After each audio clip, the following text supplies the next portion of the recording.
You know what's happening to you right now? That feeling of being completely worn out, that sense that you can't take another step, that exhaustion that seems to have settled into your very bones?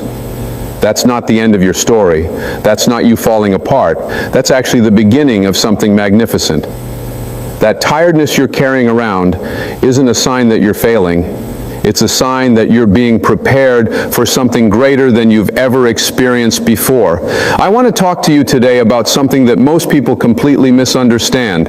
We've been taught to fear exhaustion. We've been conditioned to see tiredness as weakness, to view our depletion as evidence that we're not strong enough, not capable enough, not worthy enough. But what if I told you that the exact opposite is true? What if the exhaustion you're feeling right now is actually sacred ground? What if it's the very place where transformation happens, where old versions of yourself fall away, and where something new and powerful is being born?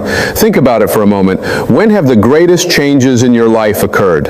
Was it when everything was comfortable and easy? Was it when you were coasting along without any challenges? No. The real transformations happened when you were pushed to your limits. They happened when you thought you couldn't go on.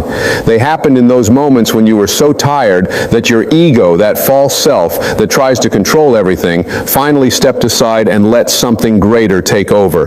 That's what's happening to you right now. The universe, God, the divine intelligence that flows through everything. It's not punishing you with this exhaustion. It's actually doing something incredibly loving. It's breaking down the walls you've built around yourself. It's dismantling the false beliefs that have kept you small. It's clearing away all the debris of your old life so that something new can emerge. You see, we spend so much of our lives building up these identities. We create these ideas about who we are, what we can do, what we deserve, what's possible for us.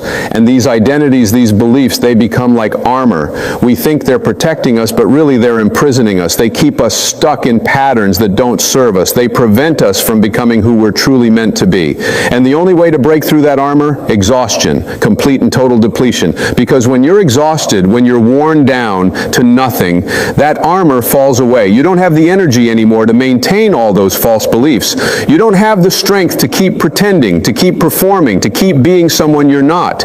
And in that moment of surrender, in that moment when you finally let go, that's when the real magic happens. I want you to understand something fundamental about how growth works. Growth doesn't happen in your comfort zone. It doesn't happen when you're well rested and everything is going according to plan. Growth happens in the breakdown. It happens in the moments when you feel like you're falling apart. Because you're not falling apart. You're actually falling together in a new way. Think about a seed. A seed doesn't become a flower by staying comfortable in the soil. It has to break open. It has to crack apart. And I'm sure if that seed could feel anything, it would feel like it was being destroyed. It would feel exhausted from the effort of pushing through the soil. It would wonder if it's ever going to make it.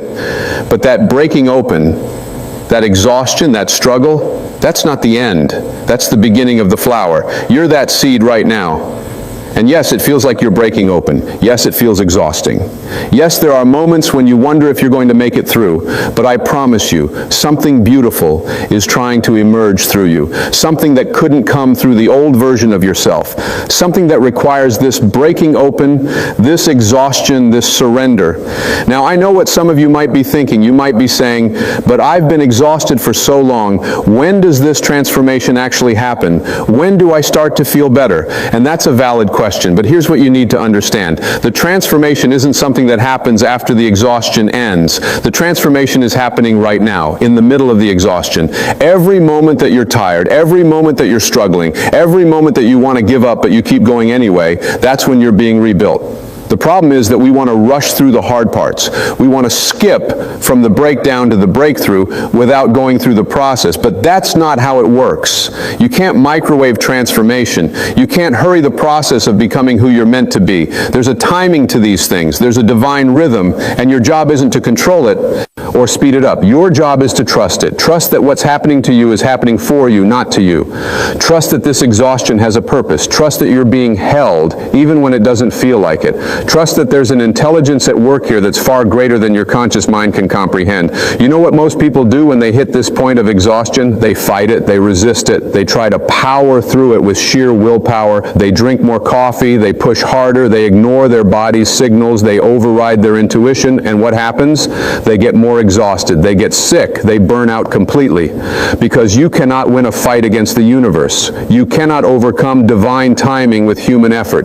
The way through exhaustion isn't more effort, it's surrender, it's acceptance, it's saying, okay, I don't understand why I'm going through this, but I'm willing to go through it. I'm willing to be in this uncomfortable place. I'm willing to let the old version of me die so that something new can be born.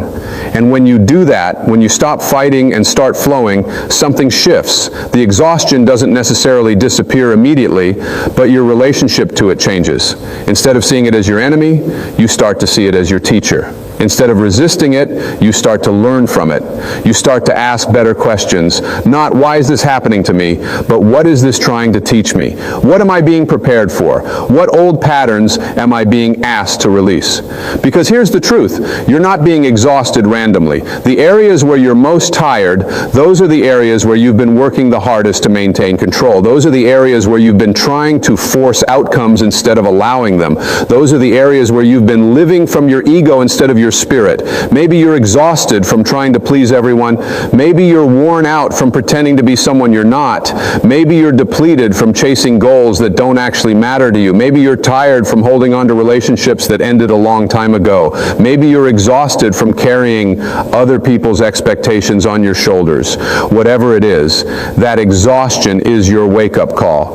It's life tapping you on the shoulder and saying, hey, this isn't working anymore.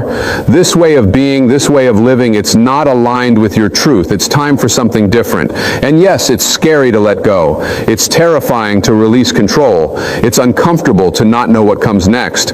But I want you to consider something. What's more scary? Staying exhausted for the rest of your life, living in a way that doesn't honor who you really are, or going through this temporary discomfort so that you can emerge as your authentic self? The choice is yours. But understand this. If you choose to keep fighting, if you choose to keep resisting, if you choose to keep trying to go back to the way things were, the exhaustion will continue. It will get worse, because life will keep trying to get your attention until you finally listen.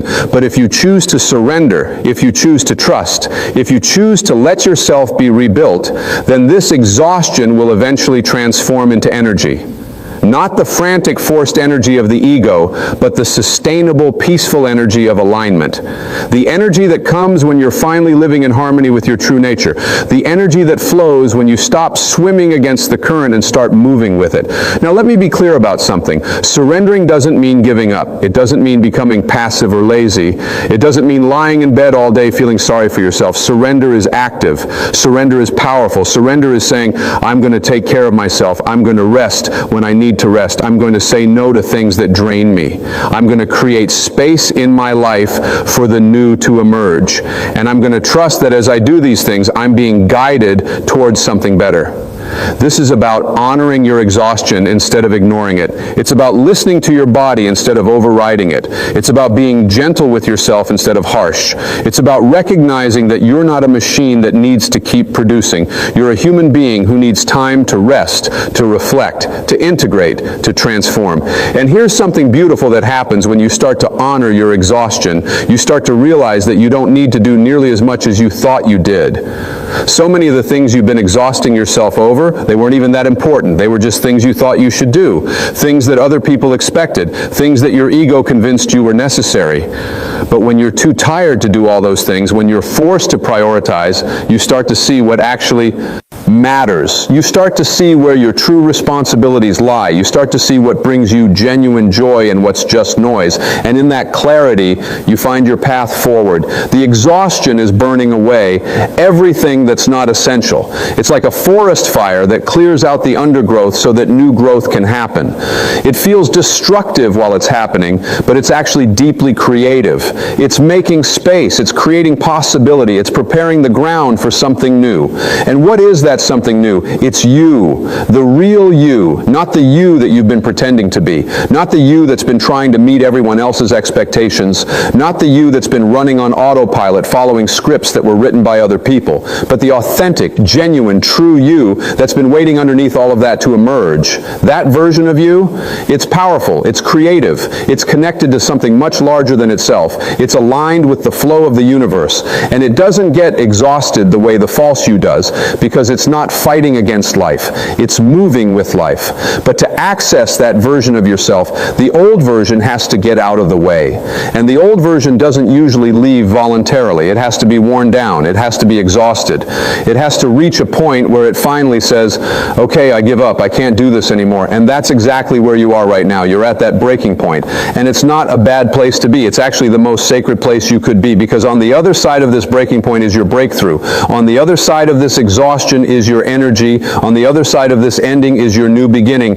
But you have to be willing to stay in the uncertainty. You have to be willing to not know how it's all going to turn out. You have to be willing to trust that the same force that's breaking you down is also the force that's going to build you back up. And it will. Not in the image of who you used to be, but in the image of who you're meant to become.